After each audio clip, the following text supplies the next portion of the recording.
সবাই আপনারা ভালো আছেন? আলহামদুলিল্লাহ আলহামদুলিল্লাহ রাব্বিল আলামিন সালাতু ওয়াসসালামু আলা সাইয়্যিদিল মুরসালিন ওয়া আলা আলিহি ওয়া সাহবিহি আজমাইন। বাংলাদেশ জামাত ইসলামী যশোর শহর সাংগঠনিক জেলার উদ্যোগে আয়োজিত আজকের এই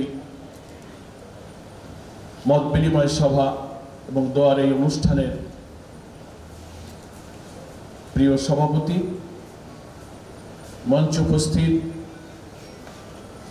এবং সামনে উপবিষ্ট শহীদ ইমতিয়াজ তৌহিদুর রহমান শহীদ আল আমিনের গর্বিত পিতা, স্বামী এবং সম্মানিত সদস্যবৃন্দ, যশোর শহর পূর্ব পশ্চিম জেলার সংগ্রামী নেতৃবৃন্দ, আজকের এই বিডি হলে সমবেত যশোরবাসী, আমরা মহান আল্লাহ তাআলার কাছে প্রাণ ভরে শুকরিয়া আদায় করি এ কারণে যে মহান আল্লাহ তাআলা আমাদের মতো এই প্রিয় জন্মভূমি বাংলাদেশের মজলুম জনপদ, নির্যাতিত নিপীড়িত মানুষের এই জনপদকে আল্লাহ তাআলা একটি জুলুমের কালো রাত থেকে মুক্তি দান করেছেন। স্বৈর শাসক, অত্যাচারী শাসক নির্বিচারে মানুষ খুন করেছে, গুম করেছে, লুটপাট করেছে, মানুষের শিক্ষা জীবন ধ্বংস করেছে, অর্থনীতি, ব্যক্তিগত জীবন, পারিবারিক জীবন, ব্যবসা বাণিজ্য ধ্বংস করে দুর্নীতি, দলীয়করণ, বিচার বিভাগ, প্রশাসন, রাষ্ট্রযন্ত্রের প্রত্যেকটি অর্গানকে ধ্বংস করে দিয়ে এই জাতিকে ধ্বংস করে একটি অত্যাচারী আওয়ামী ফ্যাসিবাদী শাসক গোষ্ঠী দেশ এবং জাতিকে যে অন্ধকার গহ্বরে নিমজ্জিত করতে চাচ্ছিল, মহান আল্লাহ রাব্বুল আলামিন আগস্ট মাসের 5 তারিখে আসমান থেকে এই জাতির জন্য এক করুণা নাজিল করেছে। আমরা সেই রব্বুল আলামিনের কাছে সবাই প্রাণ ভরে শুকরিয়া জানাই, আলহামদুলিল্লাহ। আজকে এটা কোনো প্রতিবাদ সভা নয়, এটা কোনো জনসভা নয়, এটা একটা মত বিনিময় এবং দোয়ার অনুষ্ঠান। আপনারা দেখতে পাচ্ছেন, মিডিয়াতে চোখ রাখলেও আপনারা দেখছেন, সারা বাংলাদেশে ইতিহাসের অনন্য এই ছাত্র গণ অভ্যুত্থানে 1000 ছাত্র জনতা জীবন দিয়েছে। হাজার হাজার ছাত্র জনতা আহত হয়ে হাসপাতালের বেডে চিৎকার করছে, কান্নাকাটি করছে, কারো চোখ নেই, পা কাটতে হয়েছে, হাত কাটতে হয়েছে, আহাজারি করছে। আমরা যখন দেখতে যাচ্ছি আমরা তাদের সান্ত্বনার ভাষা হারিয়ে ফেলছি। আজকে যশোরের গর্ব এই ছাত্র গণ অভ্যুত্থানের 3টি প্রাণ, ইমতিয়াজ, তৌহিদ এবং আল আমিনের শাহাদাতের রক্তের উপরে দাঁড়িয়ে আমরা আজকে মুক্ত বাসাতে স্বস্তির নিঃশ্বাস ফেলছি। আজকে ঐতিহাসিক বিজয়, এই বিজয় ইমতিয়াজ, তৌহিদ, আল আমিনরা হচ্ছে এই বিজয়ের অংশীদার। আমি তাদের পিতা, সন্তান, স্ত্রী যারা জীবিত আছেন, ঢাকা সহ খুলনা সহ দেশের বিভিন্ন জায়গায় শহীদদের শোকাহত পরিবারের সঙ্গে কথা বলার, মিলিত হবার, সান্ত্বনা দেওয়ার, তাদের হৃদয় মনের ভাষা বুঝবার সুযোগ আমাদের হয়েছে। তারা যে মর্মস্পর্শী, যে আবেগঘন বর্ণনা এবং আবেগ অনুভূতি প্রকাশ করেন, আসলে তখন ভারাক্রান্ত হওয়া ছাড়া কোনো উপায় থাকে না। আমরা শুধু শহীদদের কথা বলেই সান্ত্বনা দিয়েছি যে আপনারা হতাশ হবেন না, মন ভাঙা হবেন না, নিরাশ হবেন না, দুঃখ প্রকাশ করার কিছুই নেই। আপনারা 2 জায়গাতেই সম্মানিত, গর্বিত, মর্যাদাবান, দুনিয়াতে এবং আখিরাতে। দুনিয়ায় আপনারা এই জন্য মর্যাদাবান হবেন, ইতিহাসের অনেক ফ্যাসিস্ট অত্যাচারী শাসকের পতন আমরা দেখেছি, কিন্তু বাংলাদেশের এই আওয়ামী ফ্যাসিস্ট সরকারের যে পতন আল্লাহ তাআলা আমাদেরকে দেখিয়েছেন, দুনিয়ার দেশে দেশে অনেক ফ্যাসিস্টরা পরাজিত হয়, পতন ঘটে, তারা গ্রেফতার হয়, নিহত হয়, কারাগারে থাকে, পরাজিত হয়ে নির্বাচিত হয়, দুর্বল হয়ে, ঘৃণিত, লাঞ্ছিত হয়ে থাকে। কিন্তু 15 বছরের স্বৈর শাসনের পর কোটি ছাত্র জনতার গণ অভ্যুত্থানের উত্তাল তরঙ্গে ভীত হয়ে হেলিকপ্টারে দেশ ছেড়ে পালিয়ে যায় এই দেশে। আজকে ইমতিয়াজ তৌহিদ আর আলমিনের পিতা মাতা স্বামী সন্তানদেরকে বলবো, 18 কোটি মানুষের এই বাংলাদেশে আজকে যে মুক্তির স্বাদ, মুক্ত বাতাসে স্বস্তির যে নিঃশ্বাস, তার গর্বিত অংশীদার আপনারা। দুনিয়াতে ইতিহাসে আপনারা চিরস্মরণীয় হয়ে থাকবেন। হাজার হাজার লোক যারা আহত হয়েছে তারাও ইতিহাসে স্মরণীয় হয়ে থাকবে। আমাদের তথ্য মতে প্রায় 1000 লোক জীবন দিয়েছে। এই ছাত্রগণ অভ্যুত্থানে বাংলাদেশের ইতিহাস যখন লেখা হবে, অত্যাচারী শাসকের ইতিহাস যখন লেখা হবে, তখন আপনার সন্তান, আপনার পিতা, আপনার স্বামীর ইতিহাস স্বর্ণাক্ষরে বাংলার ইতিহাসে লেখা থাকবে। আপনি চলে যাবেন, আমরা চলে যাব, যুগ যুগ ধরে আপনার স্বামী সন্তানকে এই জাতি ইতিহাস স্মরণ করবে। আমরা আপনাদের জন্য দুটো কথা বললে আপনাদের হৃদয় প্রশান্ত হবে না। কারো কথায় আপনি যা হারিয়েছেন, আপনি যে সন্তান হারিয়েছেন, স্বামী হারিয়েছেন, আপনার এই শূন্যতা আমরা পূরণ করতে পারবো না। আমাদের কথায় আপনাদের বেদনা দূর হবে না, তা আমরা জানি। কিন্তু আপনি যদি নিজের মনকে এই সান্ত্বনা দিতে পারেন যে হায় রব, তোমার বান্দাকে তুমি যে দুনিয়ায় দিয়েছিলে, তার জন্ম ও মৃত্যু ফয়সালাকারী তুমি। আল্লাযী খালাকাল মাউতা ওয়াল হায়াতা লিয়াবলুয়াকুম আইয়ুকুম আহসানু আমালা। আল্লাহ বলছেন জন্ম আর মৃত্যুর সৃষ্টি আমি করেছি।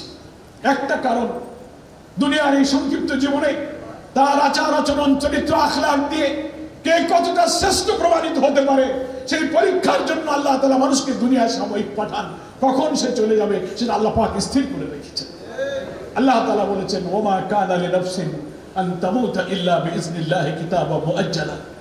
কোন প্রাণীর মৃত্যু হবে না ওই সময় আসা না পর্যন্ত, যে সময়টা আল্লাহ তাআলা নির্দিষ্ট করে রেখেছেন। আমাদের প্রিয় আমিরে জামাত শহীদ মাওলানা মতিউর রহমান নিজামী রাহিমাহুল্লাহ, তাকে যখন ফাঁসির মঞ্চে ঝুলিয়ে যে রাতে হত্যা করা হয়েছিল, সেই রাতে তার পরিবার যখন বিদায়ী সাক্ষাৎ করতে এসেছিল, আপনারা তার বিদায়ী সাক্ষাতের বর্ণনা পত্রিকায় আপনারা পড়েছেন। তিনি তার স্ত্রী, সন্তান, পরিবারকে বলেছিলেন, তোমরা এই বিশ্বাস রাখো, আমার মৃত্যুর সময় আল্লাহ নির্ধারিত করে রেখেছেন। আমি জেলে থাকি আর বাইরে থাকি, এই দিনেই আমার পৃথিবী থেকে চলে যেতে হবে, তোমরা কেউ অধৈর্য হবে। আমি শহীদ ইমতিয়াজ তৌহিদ আর আলমিনের পরিবার, পিতা, স্ত্রীকে এই কথা বলে নিজের হৃদয়কে প্রশান্ত করতে বলবো যে আপনি তো আপনার স্বামী আর সন্তানকে নিজে আনেননি, আল্লাহ তো আপনাকে দিয়েছিলেন। যার গোলাম সময় ফুরিয়ে গেছে, হায়াতের মালিক তার হায়াত শেষ করেছে, তিনি চলে গেছেন। এই গুলিতে মরুক, বিছানায় অসুস্থ হয়ে পড়ুক, দুর্ঘটনায় মারা যাক, সেটা কোনো বিষয় নয়। এটাই ছিল তার পৃথিবীতে হায়াতের শেষ মুহূর্ত। এই ইমানটাই হচ্ছে মুমিনের জন্য ইমানের একটি অন্যতম অংশ, এটি হচ্ছে তার দিন, নাকি বলেন? ফলে পৃথিবীতে তো কত লক্ষ কোটি মানুষ মারা যায়, কয়জন ইমতিয়াজ তৌহিদ আর আলমের মতো গর্বিত মৃত্যুর স্বাদ গ্রহণ করতে পারে? ফলে আজকে আপনার স্বামী সন্তান যারা চলে গেল, তারা একটি মর্যাদার চলতে চলে গেল। আমরা তো সেই মৃত্যুই চাই, যে মৃত্যু দুনিয়াতে মর্যাদা, আখিরাতেও মর্যাদা পায়। ফলে আপনাদের মন খারাপ করার কিছুই নেই। আল্লাহর এই ফয়সালা, দুনিয়ার হাজার চেষ্টা করে, হাজার চিকিৎসা করেও আল্লাহর যদি ফয়সালা থাকে, সেই ফয়সালা থেকে কেউ রদ করতে পারে না। আর কারো মৃত্যু যদি এই দিনে না থাকে, হাজার চেষ্টা করেও কেউ তাকে হত্যা করতে পারবে না। এটাই হচ্ছে ইমানের অংশ। আপনারা মুমিন। আমি তো আমাদের ভাই তৌহিদুর রহমানের স্ত্রীর বক্তব্য সংক্ষিপ্ত, অথচ পৃথিবীর সেরা অনুভূতি সে ব্যক্ত করেছে। আমি মনে করি এটা বাংলাদেশের ইসলামী আন্দোলনের জন্য, মুসলমানদের জন্য সম্পদ। তার স্ত্রী বলেছে, আমার স্বামী মৃত্যুর জন্য আমি গর্বিত, আমার স্বামী শহীদ হয়েছে। সে খুশি যে জাতি স্বামীকে হারিয়ে আল্লাহর ফয়সালার উপরে খুশি হতে পারে। সন্তান হারিয়ে যে পিতা খুশি হয়, একটা হাত কেটে পা কেটেছে ছেলে বেচারা হাসপাতালের বেডে বলে, আমি আনন্দিত, আমার হাত পা যদি আরো চলে যায়, এই জাতির কল্যাণে, হত্যার বিরুদ্ধে আমার সংগ্রাম সফল হয়েছে, এতেই আমি খুশি। আমি মনে করি একটি জাতির মধ্যে এই ত্যাগী, এই কোরবানি, এই নিবেদিত প্রাণের জন্ম যেখানে আছে সেই দেশে আল্লাহর দ্বীন প্রতিষ্ঠার সংগ্রামকে কেউ ব্যর্থ করতে পারবে না। এটা বাংলাদেশের ইসলামী আন্দোলনের সম্পদ। আমি স্যালুট জানাই, ধন্যবাদ জানাই, শুকরিয়া জানাই, দোয়া করি শহীদদের পিতামাতা পরিবারের, শোকাহত পরিবারের জন্য। আপনারা মন খারাপ করবেন, আপনারা খুশি হন, আল্লাহর প্রশংসা করুন। রাসূল সাল্লাল্লাহু আলাইহি ওয়াসাল্লাম হাদিস শরীফের মধ্যে বলেছেন, একান্ত আপনজন যারা হারিয়ে ফেলে মৃত্যুর কারণে, সে যদি দুঃখিত না হয়ে মহান আল্লাহর এই ফয়সালার উপরে রাজি থেকে খুশি হয়ে যায়, আলহামদুলিল্লাহ প্রকাশ করে, আল্লাহ তাআলা জান্নাতে তার জন্য বাইতুল হামদ নামে একটি ঘর নির্মাণ করে দেন। শহীদের সন্তান, পিতা, স্ত্রী, আপনারা সন্তুষ্ট থাকুন, আল্লাহর ফয়সালার উপর রাজি থাকুন। আপনি শহীদের পিতা, আপনি শহীদের স্ত্রী হয়ে গর্বিত হয়ে আপনি যেদিন জান্নাতবাসী হবেন, আপনার সন্তান আপনার স্বামীর সাথে জান্নাতে আপনার দেখা হবে ইনশাআল্লাহ। সেই দোয়া আমরা আল্লাহর কাছে করি। আল্লাহ রাসূল বলেছেন, যারা অন্যায় অসত্যের বিরুদ্ধে সংগ্রাম করে অধিকার রক্ষার জন্য কোনো মুমিন যদি লড়াই করে জীবন দেয়, তার মৃত্যু শাহাদাতের মৃত্যু। ফলে আমরা আপনাদের সকলকে নিয়ে দোয়া করি, আল্লাহ তাআলা আমাদের যশোরের এই প্রিয় শহীদদের শাহাদাতকে যেন মঞ্জুর করে। আমার প্রিয় যশোরবাসী, আমি একথাও বলতে চাই যে আমাদের ছেড়ে যারা চলে গেলেন তারা পৃথিবীতেও মর্যাদাবান, আখিরাতেও তারা মর্যাদা থাকবে। ফলে আমাদের হতাশার কিছু নেই। আমরা তো এদের রক্তের বিনিময়ে, হাজার ছাত্র জনতার রক্তের বিনিময়ে আজকে বাংলাদেশ স্বৈর শাসক মুক্ত বাতাসে স্বস্তির নিঃশ্বাস ফেলছে। তাদের রক্তের উপরে দাঁড়িয়ে আমরা যে স্বস্তি প্রকাশ করছি, আল্লাহ তাআলা তুমি তাদেরকে জান্নাতে এই পুরস্কার দান করো। তারা হয়তো স্বৈর শাসক মুক্ত বাংলাদেশের এই স্বাধীন শান্তির বাংলাদেশ দেখে যেতে পারেনি। আল্লাহ তুমি বেহেশতে তাদের হৃদয়কে উত্তম মর্যাদা দিয়ে তুমি আমাদের প্রশান্তি দান করো। আমরা মনে করি এই শাহাদাতের পর তারা রক্ত দিয়ে এই জাতি, এই দেশ, জামাত ইসলামীকে তারা ঋণী করে রেখে গেছে। একটা ঐতিহাসিক দায় আজকে শহীদ ইমতিয়াজরা আমাদের ঘাড়ে দিয়ে গেছে। সেই দায় হলো 15 বছরের এই অত্যাচার, জুলুম, নির্যাতনের অন্ধকার যুগ থেকে একটি মুক্তির নতুন সূর্য তারা উঠিয়ে গেল। একটি নতুন বাংলাদেশের স্বপ্ন আমাদেরকে দেখালো। এখন সেই বাংলাদেশ আমাদেরকে গড়তে হবে। আর যেন কোনো ফ্যাসিবাদ, কোনো জালেম অত্যাচারী শাসক আমার মায়ের বুককে খালি করতে না পারে। লুটপাট, চাঁদাবাজি, সন্ত্রাস, গুম, আমার সন্তান, নতুন প্রজন্মের লেখাপড়া, প্রশাসন, ব্যবসা বাণিজ্য, অর্থনীতি ধ্বংস করতে না পারে। সেই নতুন রাষ্ট্র নির্মাণের জন্য আমাদেরকে কাজ করতে হবে। আমার প্রিয় ভাইরা, ইনশাআল্লাহ বাংলাদেশের মানুষের মধ্যে আমরা সেই স্বস্তি দেখতে পাচ্ছি। আপনি কি কল্পনা করতে পারেন মহান আল্লাহ তাআলা এই জাতির প্রতি কি করুণা না নাজিল করেছেন? আলহামদুলিল্লাহ। আমি তো তখন কারাগারে ছিলাম, আপনারা বাইরে ভিতরে যারা যেখানেই ছিলেন সবাই আমরা শুধু বলতাম যে এই সৈন্য শাসকের কি কোনো পতন হবে না? আর কত জীবন যাবে? কারাগার থেকে আমরা বাইরে খবর নিতাম, কি অবস্থা, বলে সারা ঢাকা আগুনে জ্বলছে, প্রতিদিন শত শত লোক মারা যাচ্ছে। কারাগারে আমরা শুধু আহাজারি করেছি আর চোখের পানি ফেলেছি। হঠাৎ 5 তারিখে দুপুরে আমরা শুনলাম যে দেশের সেনা প্রধান এখন জাতির উদ্দেশ্যে টেলিভিশনে ভাষণ দেবেন। আমরা কারাগারে জামাত ইসলামী, বিএনপির যারা নেতৃবৃন্দ ছিলাম ছুটে এসে টেলিভিশনের সামনে বসলাম। 2টায় ভাষণ দেবে, দেখি হয় না, একটু দেরি, 2:30, 3টা অপেক্ষা করতে লাগলাম। ভাষণের আগেই টেলিভিশনের স্ক্রলে দেখতে পেলাম শেখ হাসিনা আর শেখ রেহানা হেলিকপ্টারে করে গণভবন থেকে পালিয়ে গেছে। আমরা নেতারা একে অপরকে জড়িয়ে ধরে চোখের পানিতে নিজেদেরকে সিক্ত করলাম। সেজদায়, জায়নামাজে আল্লাহর কাছে আমরা সেজদায় পড়ে গেলাম। হায় আল্লাহ, তুমি জাতির প্রতি কি করুণা করলে। কিছুক্ষণের মধ্যেই দেখলাম দেশের সেনাপ্রধান বাংলাদেশ জামাত ইসলামীর আমিরকে বৈঠকে ডেকেছেন। সব দল এসেছেন। সাংবাদিকরা প্রশ্ন করেছেন সেই বৈঠকে কারা ছিলেন। সেনাপ্রধান প্রথম বললেন জামাত ইসলামীর আমির ছিলেন। আলহামদুলিল্লাহ, আমাদের চোখে পানি এসে গেল। যে স্বৈর শাসক 4 দিন আগে জামাত ইসলামীকে নিষিদ্ধ করেছে, 4 দিন পরে সেই আল্লাহ আসমান থেকে করুণার বৃষ্টি নাজিল করলেন। আল্লাহ সেই স্বৈর শাসককে নিষিদ্ধ করে ইসলামী আন্দোলনের শহীদি কাফেলাকে এক মহান উচ্চতায় নিয়ে গেলেন। আমরা টেলিভিশনে দেখতে পেলাম, সেনাপ্রধানের ভাষণ শুনছি। দেশপ্রেমিক সেনাবাহিনী প্রধান অত্যন্ত দৃঢ় সাহসী চিত্তে বললেন, আমি দায়িত্ব গ্রহণ করছি, আপনারা আমার উপর আস্থা রাখুন। দেখতে চাচ্ছি টেলিভিশনে জামাত ইসলামের আমিরকে আবার বঙ্গভবনে রাষ্ট্রপতির মিটিং আমন্ত্রণ জানানো হয়েছে। ওখান থেকে তিনি বঙ্গভবনে যাচ্ছেন। 6 তারিখে আমরা মুক্তি পেলাম। এরপরেই আমরা আমন্ত্রণ পেলাম গণভবনে অন্তর্বর্তীকালীন সরকার গঠন হবে, তার প্রধান উপদেষ্টা নোবেল বিজয়ী প্রফেসর ডক্টর ইউনূসের নেতৃত্বে আমাদের সেখানে শপথ অনুষ্ঠানে আমন্ত্রণ জানানো হলো। আমরা সেখানে গেলাম, এক আবেগঘন পরিস্থিতি। তার 2-1 দিন পরেই রাষ্ট্রীয় অতিথি ভবনে জামাত ইসলামীকে অন্তর্বর্তীকালীন সরকারের প্রধান উপদেষ্টা আলোচনার জন্য আহ্বান জানালেন। আমাদের প্রিয় আমির, বাংলাদেশের রাজনৈতিক নেতৃত্বে অনন্য মানবিক নেতা ডক্টর শফিকুর রহমানের নেতৃত্বে আমরা রাষ্ট্রীয় অতিথি ভবনে প্রধান উপদেষ্টার সাথে বৈঠক করলাম। সেখানে আমরা আমাদের রাষ্ট্র গঠনে, দেশ গঠনে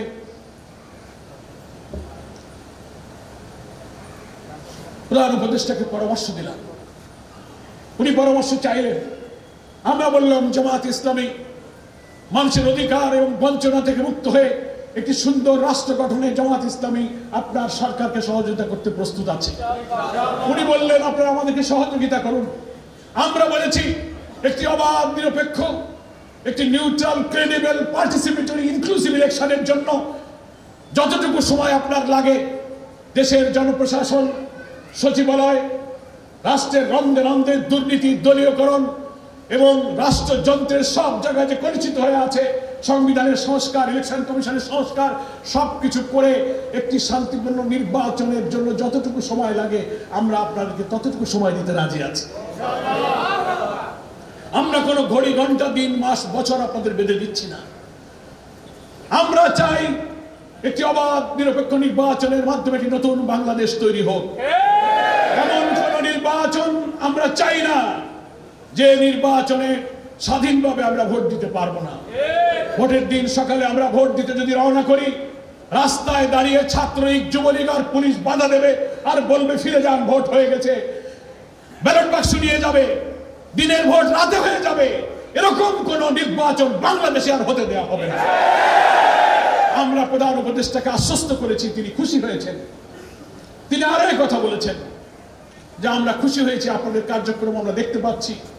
সংখ্যালঘু সম্প্রদায়কে সম্প্রীতি রক্ষার জন্য তাদের ধর্ম কেন্দ্র, মন্দির পাহারা দিতে সারা দেশে আপনারা যে জনশক্তি নিয়োগ করে পাহারা দিয়েছেন, সারা দুনিয়ায় সেটা প্রশংসিত হয়েছে। এটা প্রধান উপদেষ্টা আমাদেরকে বলেছেন। ভারতীয় পত্রপত্রিকার এডিটোরিয়াল লিখেছে, পোস্ট এডিটোরিয়াল লিখেছে।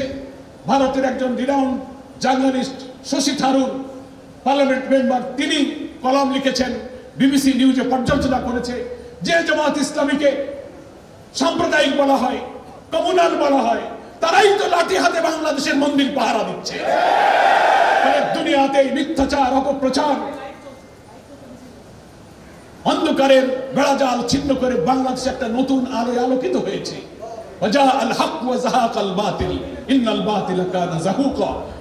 সত্য সমাগত, মিথ্যা বিতাড়িত, নিশ্চয়ই মিথ্যা বিতাড়িত হবে। আজকে এই ইমতিয়াজ আলামিনদের রক্তের উপর দাঁড়িয়ে আজকে যে অন্ধকারের দিন পার করে আমরা নতুন দিগন্ত দেখতে পাচ্ছি, এটাই হচ্ছে ওদের রক্তের ঋণ আমাদের শোধ করতে হবে। নতুন বাংলাদেশ গঠনে আমরা এই সরকারকে সাহায্য করতে চাই। একটি চক্র উঠে পড়ে লেগেছে এই বিপ্লবের পর। তারা চেষ্টা করেছে আর একটা মিলিটারি কু করার জন্য, তারা চেষ্টা করেছে জুডিশিয়াল কু করার জন্য। দেশপ্রেমিক সেনাবাহিনী, তরুণ ছাত্র সমাজ আবার বুকের রক্ত দিয়ে ঝুঁকি নিয়ে সেই কুকে ব্যর্থ করে দিয়েছে। আমরা যখন খবর পেলাম বাংলাদেশের প্রধান বিচারপতি, আপিল ডিভিশনের জাস্টিস, হাইকোর্টের জাস্টিস, তার গোপনে তারা বৈঠক করে তারা জাজেস মিটিং এর মধ্য দিয়ে অন্তর্বর্তীকালীন সরকারকে অবৈধ ঘোষণা করবে। সংগ্রামী ছাত্র সমাজকে আমরা বললাম, তারা দেখলে এই খবর পেয়ে 9টার আগে তারা হাইকোর্ট ঘেরাও করে ফেললো। প্রধান বিচারপতি সবাই সব চিহ্নিত দলবাদ বিচারপতিদের পদত্যাগ দাবি করলো। পদত্যাগ করা ছাড়া আমরা ফিরবো না, তারা পদত্যাগে বাধ্য হলো। বাংলাদেশ একটি জুডিশিয়াল কু থেকে মুক্তি পেল। সবকিছুতে বারবার ব্যর্থ হয়ে আওয়ামী লীগ দেশে বিদেশে একটি চক্র, কিছুই তো করতে পারছে না। আমার সংখ্যালঘু ভাইদেরকে কাজে লাগে আওয়ামী লীগ তাদের সাথে ঢুকে নৈরাজ্য সৃষ্টি করে দুনিয়াটা দেখাতে চায় যে এখানে সাম্প্রদায়িক শক্তি মৌলবাদের উত্থান হয়েছে। এই অপপ্রচার আর বাংলাদেশের মানুষ খাবে না। তারা আসল সত্য দেখেছে যে না, আমরা তো আমাদের আমিরের নেতৃত্বে ঢাকেশ্বরী মন্দির, ঢাকার মন্দির, হিন্দু বৌদ্ধ খ্রিস্টান ঐক্য পরিষদ, পূজা উদযাপন কমিটি, রাজধানী সহ সারা দেশে আমরা মিটিং করেছি। আমরা প্রশ্ন করেছি, আপনারা বলুন আমাদের বিরুদ্ধে যে অপপ্রচার আছে, বাংলাদেশে একটা মন্দির, তাদের বাড়িঘর, ব্যবসা বাণিজ্য, দোকান, ঘের, লুটপাটের যত ঘটনা আপনারা প্রচার করেন, একটা ঘটনাকে প্রমাণ করতে পারবেন তদন্তে তার সঙ্গে জামাত ইসলামী এবং ছাত্র শিবির জড়িত? তখন তারা বলছে না স্যার, এরকম কোনো প্রমাণ আমাদের কাছে নেই। আমরা বলেছি কেন তাহলে এই বদনাম? যেখানেই কিছু ঘটে বলে জামাত শিবির এটা করেছে। যত দোষ নন্দ ঘোষ। আমরা বলেছি এই দোষ, এই অপপ্রচার আপনাদেরকে দূর করতে হবে, আপনাদেরকে বলতে হবে না জামাত শিবির আপনাদের মন্দিরে হামলা করে না, আমরাই আপনাদের মন্দির পাহারা দিই। বাংলাদেশ সাম্প্রদায়িক সম্প্রীতির এক উজ্জ্বল দৃষ্টান্ত। এটা একটা অসাম্প্রদায়িক দেশ, একটা কমিউনাল হারমোনির মধ্য দিয়ে বাংলাদেশ একটা নিউ ডাইমেনশনে প্রবেশ করেছে। সারা দুনিয়া দেখছে হিন্দু মুসলিম মিলেমিশে আমরা বসবাস করি, কিন্তু একটি আওয়ামী অপশক্তি নিজেরা পরাজিত হয়ে এই পতিত স্বৈরাচার আসবার কোনো জায়গা পায় না বলে নতুন করে আমার সংখ্যালঘু ভাইদের ব্যবহার করে রাজনীতির হাতিয়ার বানিয়ে বাংলাদেশে বেঁচে থাকার শেষ অরাজকতার সৃষ্টি করছে। ইনশাআল্লাহ সেটা সম্ভব হবে না।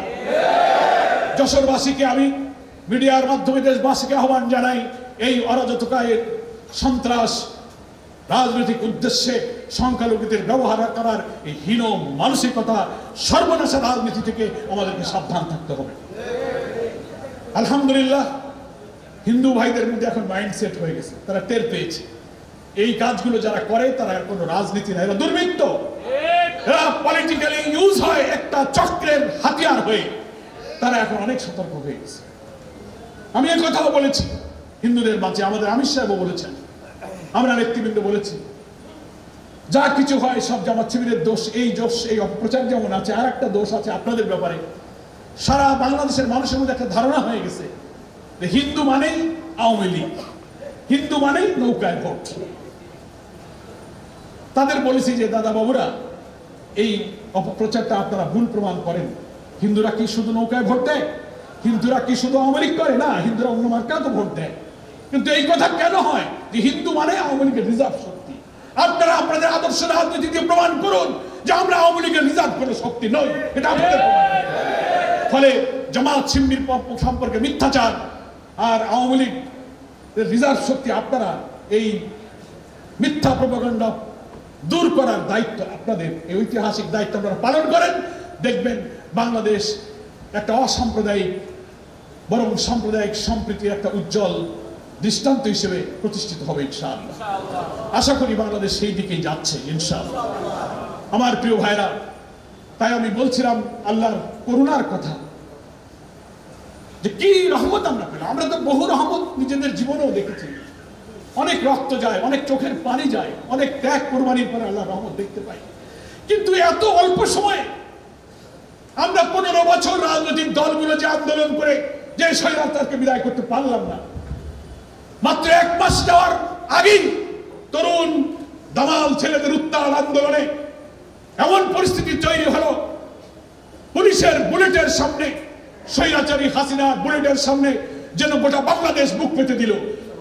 বাংলাদেশ বিজয়ী হলো, হাসিনা পরাজিত হলো, তাদেরকে বাংলাদেশ থেকে পালিয়ে যেতে হলো। এটা আল্লাহর এক মহান করুণা। যে জামাতকে স্বৈরাচারী পতিত সরকার নিষিদ্ধ করলো 4 দিন পরেই সেই জামাত ইসলামীকে দেশের সেনাপ্রধান, দেশের প্রেসিডেন্ট, প্রধান উপদেষ্টা আমন্ত্রণ করে গণভবনে সেনা নিবাসে নিয়ে গেল। আল্লাহ তাআলা জামাতকে উঁচু মর্যাদায় স্থাপন। আমরা ব্রিগেডিয়ার আজমি ব্যারিস্টার আরমানকে হারিয়েছিলাম, ভেবেছিলাম ওদেরকে বোধহয় আর পাওয়া যাবে না। আল্লাহ তাআলা তাদেরকেও ফিরিয়ে দিলেন।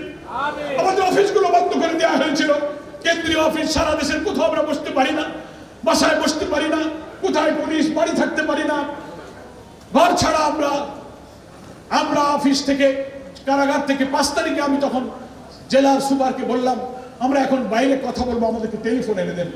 জেল সুপার, জেলার ডেপুটি জেলাররা টেলিফোন নিয়ে আমাদের রুমে আসলো। আমরা যারা রাজনীতি নেতারা ছিলাম 7-8টা টেলিফোন নিয়ে আসলো। পরিবারের সাথে কথা বললাম, আমাদের নেতৃবৃন্দের সাথে যোগাযোগ করলাম, অনেক পরামর্শ দিলাম, ঘটনা শুনলাম। তারা বলছে যে বাইরে এখন ঈদের আনন্দ, বিকেল বেলা। আমার স্ত্রীকে আমি ফোন করলাম, তোমরা কোথায়? বাড়ি ঘরে থাকতে পারে না, কিছুদিন আমাকে অ্যারেস্ট করেছে। আমার মা ডাকাতে কান্নাকাটি করে বলে আমরা এখন পল্টনের রাস্তা দিয়ে হাঁটছি আর দৃশ্য দেখে চোখের পানি ফেলছি, কি বাংলাদেশ রূপান্তরিত হয়েছে। আমি আমার কেন্দ্রীয় নেতাকে বললাম যে আজকে রাতে আমির জামাত বঙ্গভবনে গিয়েছেন, আজকে রাতে আপনারা আমাদের কেন্দ্রীয় অফিস খুলে দেবেন। আমাদের কেন্দ্রীয় নির্বাহী পরিষদের সদস্য বললেন ইতিমধ্যে আমির জামাত বলেছেন যে বঙ্গভবন থেকে ফিরে এসে প্রথম বৈঠক হবে আমাদের কেন্দ্রীয় অফিস মগবাজারে হবে। আমি দেখলাম চিন্তার সাথে আমাদের মিল। আল্লাহর কাছে সিজদায় পড়ে গেলাম। ডাক্তার আব্দুল মোহাম্মদ তাহের আর আমি জেলে ছিলাম, দুইজনে চুড়ে ধরে আমরা কান্নাকাটি করলাম, আল্লাহর কাছে সিজদায় পড়ে গেলাম। বহু রহমত আমরা দেখেছি, কিন্তু যা হলো না 15 বছরে, সেটা 1 মাসের আগেই এত দ্রুত, এত অবিশ্বাস্য আল্লাহর করুণা এই বাংলার বুকে নাজিল হয়েছে। এই ইমতিয়াজদের রক্তের আল্লাহ তাআলা কবুল করেছে, আলহামদুলিল্লাহ। আমি আর বক্তব্য বাড়াবো না। এমন এত বড় ঘটনা কথা বলতে গেলে আমরা একটু ইমোশনাল হয়ে যাই। আমাদের আরো একটি প্রোগ্রাম আছে, তাই আমি শহীদের পরিবার এবং শহীদের পিতা, স্ত্রী, সন্তানদেরকে শান্ত থাকতে বলবো। আপনাদের পাশে জামাত ইসলামী আছে। আমরা হয়তো আপনাদের সামান্য কিছু মাঝে মাঝে আপনাদের পাশে থাকবো, কিছু সহযোগিতা আমরা করছি, আরো করব। এতে হয়তো আপনাদের কিছু হবে না, কিন্তু এটা মনে রাখবেন, ওনারা বেঁচে থাকলে আপনি দুনিয়ার মর্যাদা সমৃদ্ধি যা পেতেন, নিশ্চয়ই তারা যেভাবে দুনিয়া থেকে আল্লাহর জন্য জীবন দিয়ে গেল, শুধু তাকে আপনারা ফিরিয়ে দিতে পারলাম না, কিন্তু তার চেয়ে সবচেয়ে ভালো আপনি ইনশাআল্লাহ থাকবেন। আল্লাহ বারাকা দিয়ে, সালামাত দিয়ে আপনার সংসারকে, জীবনকে পূর্ণ করে দেবে ইনশাআল্লাহ। আপনি হতাশ হবেন না, আপনাদের পাশে জামাত ইসলামী থাকবে। আপনার বাড়ি বাসা যেখানে, চৌগাছা, জিকর গেছা, সবই তো আশেপাশে, কেশবপুর, জামাত ইসলামী আপনার পাশে আছে, গোটা বাংলাদেশ আপনার পাশে আছে, কিচ্ছু হতাশ হওয়ার প্রয়োজন নেই। আপনার যে কোনো অসুবিধা, সুবিধা, দুঃখ, কষ্ট, আপনার জামাত ইসলামী লোকের আপনার পাশে থাকবে ইনশাআল্লাহ। আপনি অনেক সম্মানিত, অনেক গর্বিত। আসুন, আজকে সাংবাদিক বন্ধুরা এখানে আছেন, অনেক রাজনীতিবিদরা এখানে আছেন, আমাদের বর্ষিয়ার নেতৃবৃন্দ এখানে আছেন। আমরা আসলে এই যশোরকে একটি শান্তির যশোরে পরিণত করি। এখানে কত সন্ত্রাস হয়েছে, চাঁদাবাজি হয়েছে, হাজার হাজার লোককে কারাগারে নিয়ে যাওয়া হয়েছে, বছরের পর বছর জেল কেটেছে, মিথ্যা মামলা দেওয়া হয়েছে, ব্যবসা বাণিজ্য, ক্ষেত দোকান লুট হয়েছে, আমাদের ছেলেরা লেখাপড়া করতে পারে নাই, ক্যারিয়ার নষ্ট হয়েছে। জামাত শিবিরের ছেলে হওয়ার কারণে ভালো রেজাল্ট করে কোয়ালিফাই করার পরে পুলিশ ভেরিফিকেশনে তাদের চাকরি হয় নাই। এই জুলুমের রাত কাটিয়ে আমরা একটা নতুন সূর্যের আলো উঠাতে সক্ষম হয়েছি। ইনশাআল্লাহ বাংলাদেশ শান্তি, স্বস্তি, নিরাপত্তার একটি কল্যাণ রাষ্ট্র পরিণত করার জন্য আমাদেরকে ত্যাগ স্বীকার করতে হবে। অনেকে ব্যস্ত হয়ে গেছেন, বলে পরোয়ার ভাই আর কত দেরি, তাড়াতাড়ি একটু ভোট আসুক, এরা কবে যাবে? আমার একটু বদলি, তদবির, প্রমোশন, পদায়ন, ইনক্রিমেন্ট, রাজ্যের তদবির এসে এখন হাজির হয়েছে। আমি বাবা 15 বছরের তো ধৈর্য ধরেছো, যে কাম 15 বছরে হয় না, আরেকটু সবর করো। দেশটা গঠিত হলে সব আশা পূর্ণ হবে। এই খাই খাই খাই খাই করে সব খাই ফেলেছে, গাছ মরে যাবে, আগে গাছ বাঁচাও। এই কয়েকদিন তদবিরে আমি পাগল হয়ে যাচ্ছে, আমাদের সারা বাংলাদেশের নেতারা পাগল হয়ে যাচ্ছে। সংগঠনের কাজ করবো, শত শত টেলিফোন ধরতেও পারি না, জবাব দিতে পারি না। হ্যাঁ, দরকার আছে মানুষ, তারা বঞ্চিত ছিল, নির্যাতিত ছিল, তাদেরকে ডিপ্রাইভ করা হয়েছে। এখন একটা সুযোগ এসেছে, তারা একটু স্বস্তি চায়, হবে, আস্তে আস্তে হবে, কিন্তু একদিনে তো সব হবে না। যে হারে তদবির, বিশাল সমাজের বিরাট বিরাট পদ পদবীর লোকেরা, যাদের সাথে জীবনে ফোন করে দেখা করতে পারিনি আমরা, তারা খালি ফোন করে, ব্রিগেডিয়ার জেনারেল, জাস্টিস, জজ, এসপি, ডিসি। আরে কি রে বাবা, মনে হয় যেন যে জামাত ইসলামী এমন এক জায়গায় জামাত কইলেই সব হয়ে যায়। তা আলহামদুলিল্লাহ বলছি, দোয়া করেন যেন ওই জায়গায় জামাত যাইতে পারে। কি বলেন, ঠিক না? আপনাদের সকলকে শুকরিয়া জানাই। যশোরের এই বিডি হলে আমাদের অঞ্চল পরিচালক মোবারক হোসেন বলেছেন 15 বছর পরে বিডি হল এটা সরকারের জায়গা, জনগণের জায়গা, আমাদের এখানে একটু আসতে দেওয়া হয়নি। এক বাড়ির ড্রয়িং রুমে 5 জন বসলে পুলিশ বলে নাশকতার ষড়যন্ত্র করতেছ, জেনে চলো। আজকে এই ইমতিয়াজদের রক্তের কারণে আজকে বিডি হলে জামাত ইসলামী উন্মুক্ত জায়গায় মিটিং করার সুযোগ পেয়েছে। এর সমস্ত নেকি, সমস্ত সব কল্যাণ এই শহীদরা পাবে ইনশাআল্লাহ। মহান আল্লাহ তাআলার কাছে তাদের শাহাদাতের জন্য দোয়া করি। আপনাদের কাছে আমরাও দোয়া চাই। আমাদের আমিরে জামাত সহ কেন্দ্র নেতৃবৃন্দ সারা রাত দিন ঢাকা সহ দেশের বাইরে সফর করছেন। ভয়াবহ বন্যায় দেশের বিরাট অংশ প্লাবিত হচ্ছে। জামাত ইসলামের পক্ষ থেকে বন্যা দুর্গতের জন্য ত্রাণ তহবিল খোলা হয়েছে, আপনারা সেখানে মুক্ত হস্তে দান করবেন। একদিকে শহীদ পরিবারের সাহায্য, আহতদের সাহায্য, বন্যা দুর্গতদের সাহায্য নিয়ে জামাত ইসলামী নেতৃবৃন্দ রাত দিন সারা দেশে ছুটে বেড়াচ্ছে, চষে বেড়াচ্ছে। আপনারা কি জামাত ইসলামীর জন্য দোয়া করবেন? আমাদের এমন এক আমিরে জামাতকে আমরা পেয়েছি, সকল রাজনৈতিক দল স্বীকৃতি দিচ্ছে। তিনি বাংলাদেশের রাজনৈতিক নেতৃত্বের মধ্যে এক অনন্য মানবিক গুণ সম্পন্ন, বলিষ্ঠ, সাহসী, নিবেদিত প্রাণ, অকুতোভয় একজন নেতা হিসেবে তিনি আজকে সমাদৃত হয়েছেন। আল্লাহ তাআলা আমাদের আমিরে জামাতকে নেক হায়াত দান করুন, সুস্বাস্থ্য দান করুন। আমরা তাকে বলি, আমিরে জামাত আপনি একটু বিশ্রাম করেন, আপনার নিরাপত্তা প্রয়োজন। বলে আপনার চুল দাড়ি পাকা দেখে আপনারা বলেন যে আমি বুড়ো হয়ে গেছি। প্রধান উপদেষ্টার সামনে, ইউনূস সাহেবের সামনে উনি বলছেন আমার চুল দাড়ি পাকা দেখে ভাববেন না যে আমি বুড়ো হয়ে গেছি। বলে আমি যুবক আছি, আমার এনার্জি আছে, আমি রাতে 1-1.5 ঘন্টা ঘুমাইলেই আমার চলে, আলহামদুলিল্লাহ। তো আমাদের এই শহীদি কাফেলার এই রাহবারকে আল্লাহ তাআলা যেন কবুল করেন। আপনাদের সবার কাছে আমি সেই দোয়া চাই, যশোরবাসী, শহীদ পরিবার এবং এই আন্দোলনে না হয় কেবল 1000 ছাত্র জনতা জীবন দিল, এই 15 বছরে তো হাজার হাজার লোক জীবন দিয়েছে, কত পঙ্গু হয়েছে। সকলের ত্যাগ এবং কোরবানি আল্লাহ তাআলা কবুল করুন, এই দোয়া করে আপনাদের সবার কাছে আবারও দোয়া চেয়ে আমি আমার বক্তব্য শেষ করছি। আমাদের একজন জেলা আমির মাস্টার নুরুন নবী এই স্বৈরাচারের পতনের দিনের আনন্দের মুহূর্তটা তিনি দেখে যেতে পারেন, খবরটা শুনছেন। তার জানাজায় আমি আসছিলাম একটা ময়দানে। আমরা আজকে তার রুহের মাগফিরাতের জন্য আল্লাহর কাছে এই সাথে দোয়া করছি। আল্লাহ তাআলা নুরুন নবী ভাই সহ যারা এখানে ইসলামে আমাদের মুরব্বীরা যারা দুনিয়া থেকে বিদায় নিয়েছেন, এই যশোরের রাস্তাঘাট, শহরে নগরে, পাড়ায়, অলিতে গলিতে যাদের ঘাম, রক্ত, ধুলা মিশে আছে, যার অবদানে আজকে যশোর একটি শক্তিশালী সংগঠনে পরিণত হয়েছে, আল্লাহ তাআলা সকলের কোরবানি কবুল করুন। এই দোয়া করে আমি বিদায় নিচ্ছি। হাযা মা ইনদি ওয়াল ইলমু ইনদাল্লাহ আলাইহি তাওয়াক্কালতু ওয়া ইলাইহি উনীব। আসসালামু আলাইকুম ওয়া রাহমাতুল্লাহি ওয়া বারাকাতুহু।